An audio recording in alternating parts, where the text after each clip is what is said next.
With the engine compartment complete, it's time to get the rest of the Gladiator together.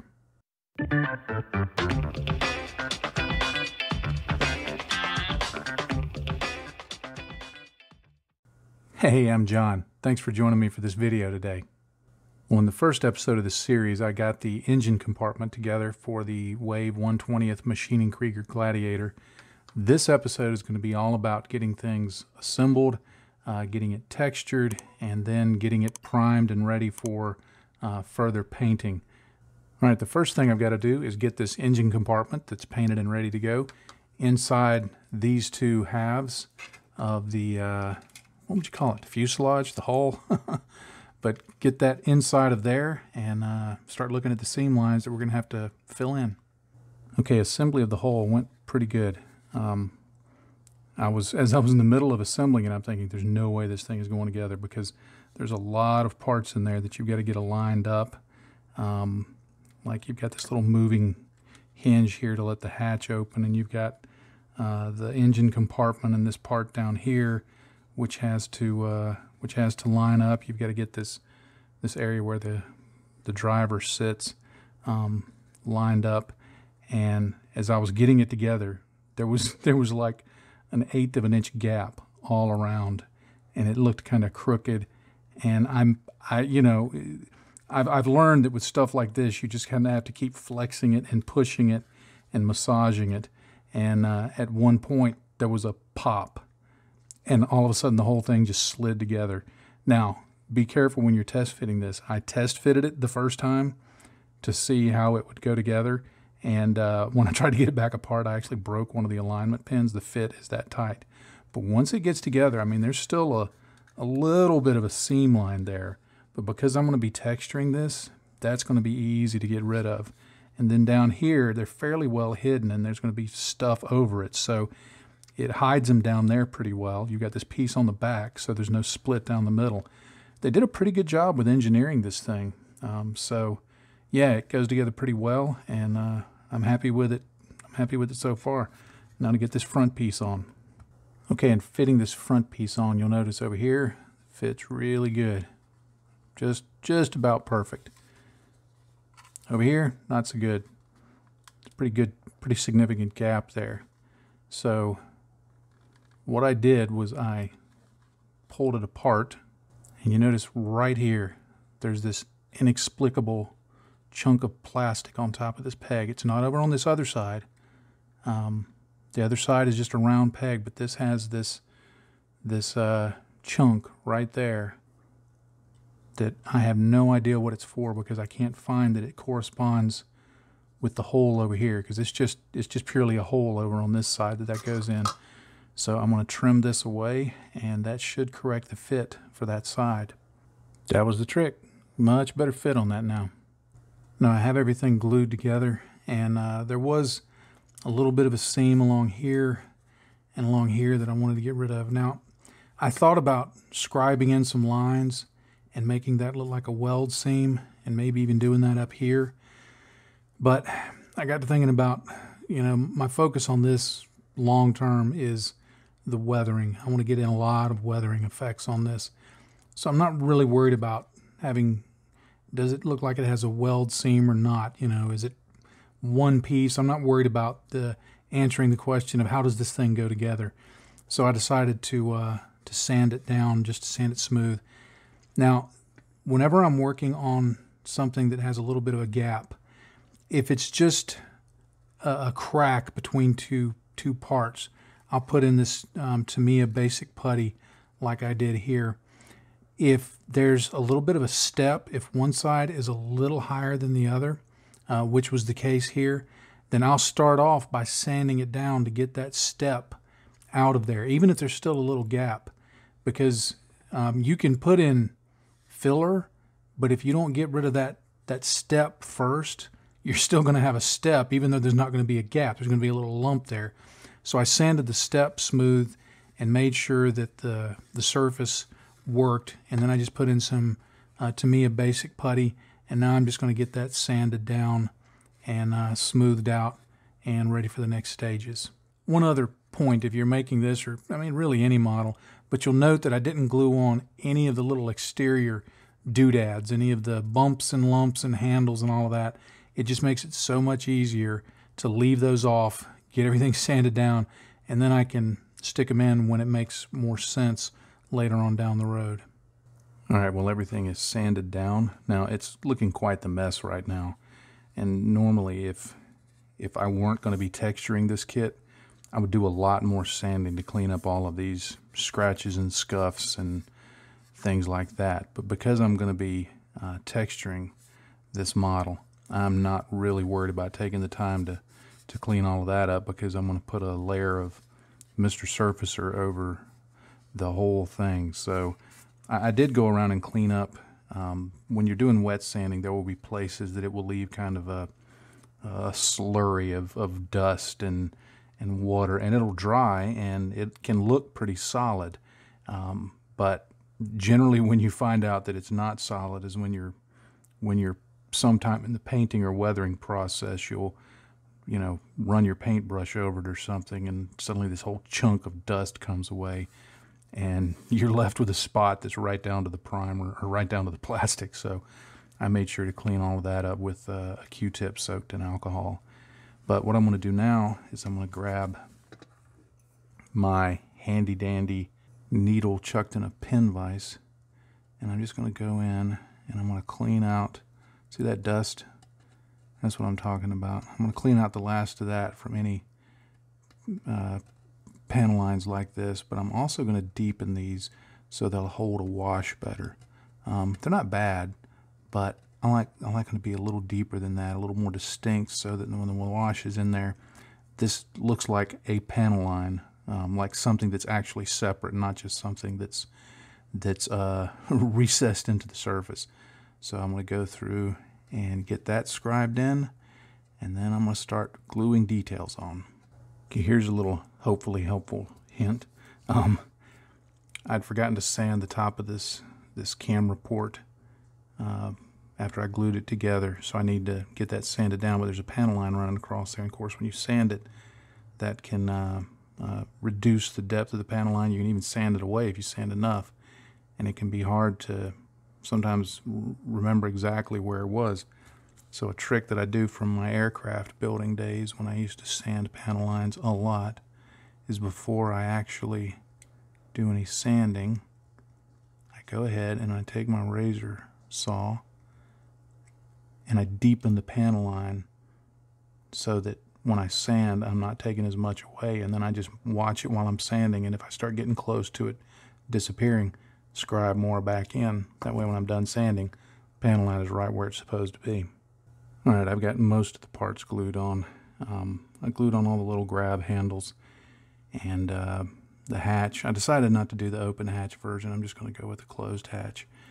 And I've got this air scoop here that's on, and of course the periscope right up here. There's a couple of things I'm leaving off. Let me just set this aside for a second. I'm leaving the exhaust off because I want to really heavily rust that, do some effects on that, so it'll be much easier to do that off the model and then glue it on later. I'm leaving this hatch off that goes on the back right there. On camera, yeah, right there, because I'm thinking of doing it a little different, like it was a replacement hatch or something like that. And again, it'll be easier to paint without that on there. I'm leaving the smoke discharger off of one side. I'm only putting it on one side because there's just no way that's going to survive construction, so I'll put that on at the end. These I'm gonna leave off. They go in here because I want to do some rusting and other things on those, so it'll be easier to do that off of there. And then I'm going to leave this rack off the back because there's no way that'll survive. That'll definitely break, so I'll take that off of there. And then I'm not sure if I'm going to put this on for painting and mask off that grill, or if I'm going to do something different with the way this looks and just mask off that area. I haven't decided yet, but that's the breakdown I've got for the whole. Oh, one other thing. I only temporarily put this in place. I'm going to leave that off until the end also, so that I can work with that separately and maybe give it a really rusty, beat up look, because if I put it on there, it's going to be a little harder to get to.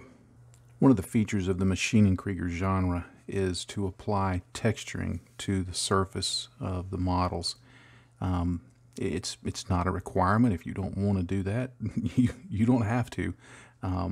But it's just kind of the aesthetic that the original, the creator, as I understand it, Kow Yokoyama, he started doing, and it's just, I think it's a cool look to add. And there's a lot of different ways to add texture. I'm going to be using Mr. Surfacer 500, which is my favorite method. I have also done it with Tamiya Basic Putty.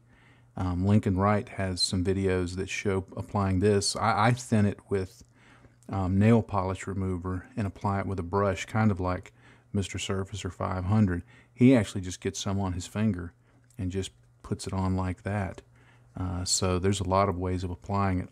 I find that generally this makes for generally a coarser texture than this does. So I like to use this, and then if I want something to be even coarser, then I may add this over the top of it.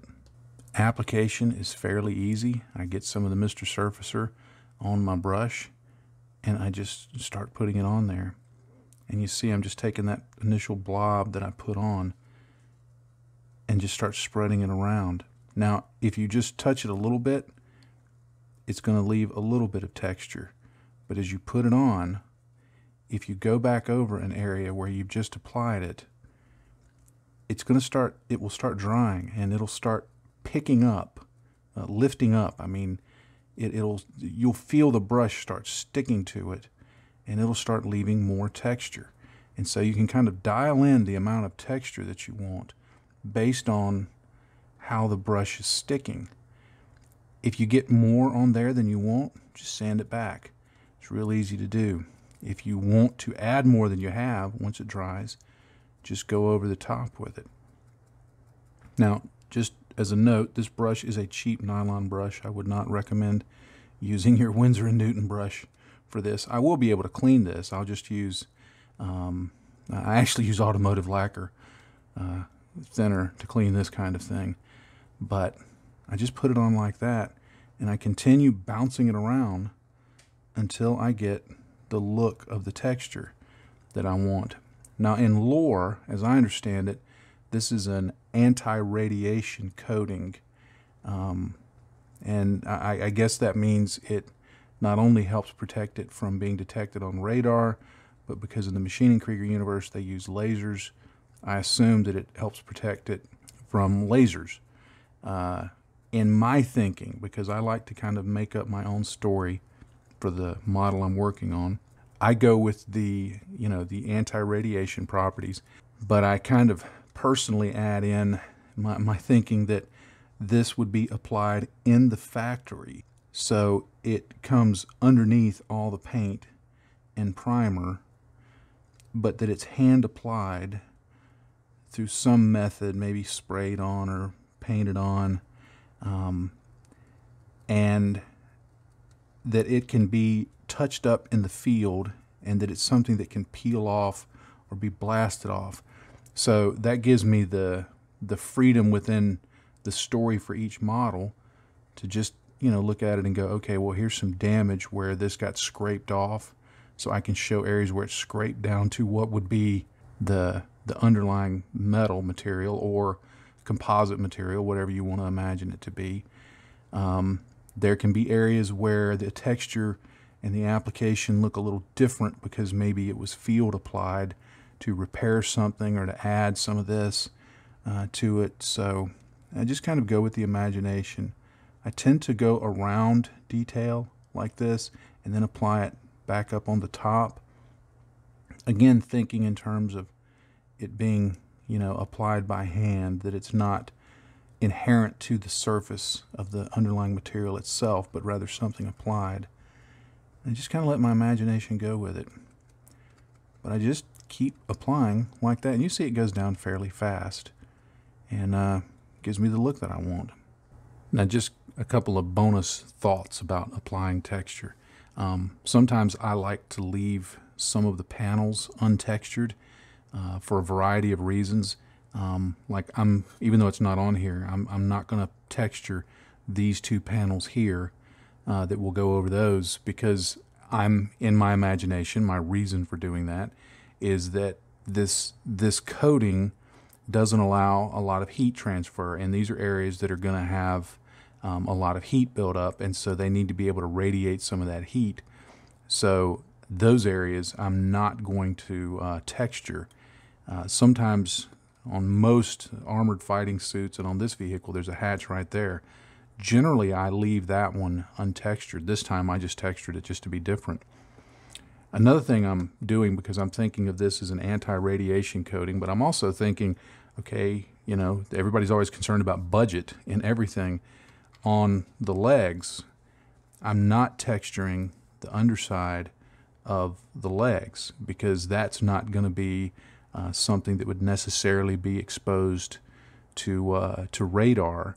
Other parts would shield it, so I'm not going to texture that. Same way with the underside. I'm not texturing it because, again, it's going to be on the underside. It's not going to be as exposed to radar. So there's a lot of ways of thinking about it. Another thing that you can do is, if you want a more rolled steel look, once you get your texture on, you can get a sanding stick and just lightly buff it back like this until you get whatever look it is that you want to have. And it'll have a slightly smoother appearance, but it'll give kind of a rolled steel look. And this can also be used if you get on more texture than you want. It's a little lumpier or a little more jagged than you want. And you can just feel it with your hand to find the places that you want to smooth down and just kind of smooth it down. Sanding sticks can also be used to bring it back down to the plastic so that it looks like it just got worn out from an area. So there's a lot that you can do with the textured surface, and your imagination, I guess you'd say. It is whatever you want it to be, really, in the long run. All right, I've got everything textured that I want to texture. I've got the feet built up. I've got the guns built up. Everything's built up, textured. So the next step is going to be priming this. And if you're thinking, well, you just covered it in Mr. Surfacer, why would you prime it? Well, a couple of reasons. One, there are parts that aren't covered in Mr. Surfacer, so they're not primed, like these parts of the legs here and the underside and so forth. And the other reason is it will give me a good starting point for all the paint to be applied over, so that I'm not applying some over light gray and some over black. I'm going to prime this in mahogany brown, which will kind of develop an undertone of rust, so that later chipping can go over that, and it's just a nice dark look to it. So if I miss any spots underneath, it's just going to appear to be shadow. And it's also very Canon to do that, to use the mahogany primer. So I'm going to get that primed, and I'm just going to use a rattle can, make it quick and easy. I'll get that primed, and we'll take a look at the result. And here's the result. It's primed. I really like this Mr. Mahogany primer. It's great for especially military kind of vehicles, because you can leave some of it poking through and it suggests rust. It suggests an underlying metallic surface. If you just need it to make sure that there's shadows, so if you miss anything with paint, it'll be a good shadow coat. It just works on a variety of levels, and it goes on really, really smooth. Now this is, like I said, a rattle can. You have to be careful when you're applying anything with a rattle can, making quick passes over it. Push down on the button, pan across, release, and not too close so that it floods it. I just make a couple of passes and then move on to something else and just build it up, and it gets done fairly quickly. But it is a great primer that I highly recommend. And I've got to go back in and add some masking fluid right up here. I had a minor setback. I was out in my garage priming this, and I was holding it right here, and I'd forgotten that I had not glued these parts in. And one of them came loose, and I dropped it, and it hit the floor, or hit the garage floor, and picked up little pieces of leaves and dirt and just, you know, because I was out near my lawnmower and made a mess of things. So I've got to go back in and touch that up. This is the rattle can Mr. Mahogany Surfacer 1000, and it's essentially a mahogany colored Mr. Surfacer. That's all it really is, and you can get it in the regular Mr. Surfacer bottle too. So you can airbrush this. You could brush paint it on. It occurred to me afterwards I could have just textured the thing in this and gotten a little further along, but no matter, it's done. But now it's ready for paint and all the weathering that's going to follow. Well, thank you so much for joining me for this video. I know it's been a fairly short one, and it's not covered a whole lot of material, but I feel like I want to have some time for doing the painting that I've got in mind and not rush it. I try to get all my videos in under about half an hour, so I don't want to rush this paint job just to get that in there. And I feel like the stuff that's been covered is hopefully going to be helpful, whether you're building Maschinen Krieger or anything else. If you want to, you know, texture your models or give them some kind of visual interest on the surface, I hope this has been helpful. And of course, thank you for watching all the way to the end. I'm always grateful when people do that. There is the subscribe button down over here. If you would be so kind as to click that and hit the little bell icon so that you'll know when I have new videos out, I would be very grateful for that. There are also links to Patreon where you can support this channel, and also a join link right down there near the subscribe link that you can join right here on YouTube. And it just helps support this channel, helps support the work that I do, and keep me in, you know, things like Mr. Surfacer, and just helps us keep going, because otherwise I wouldn't be able to do it at the pace that I do if it weren't for support or help. And if you're already a supporter, whether it's on Patreon or YouTube, thank you so much. I am so very grateful that you do this and make this work possible. So thank you very much from me and my family. And as always, I'll leave you with one final thought. In this hobby, if you're not having fun, you're doing it wrong. Happy day to you, friends. Bye-bye.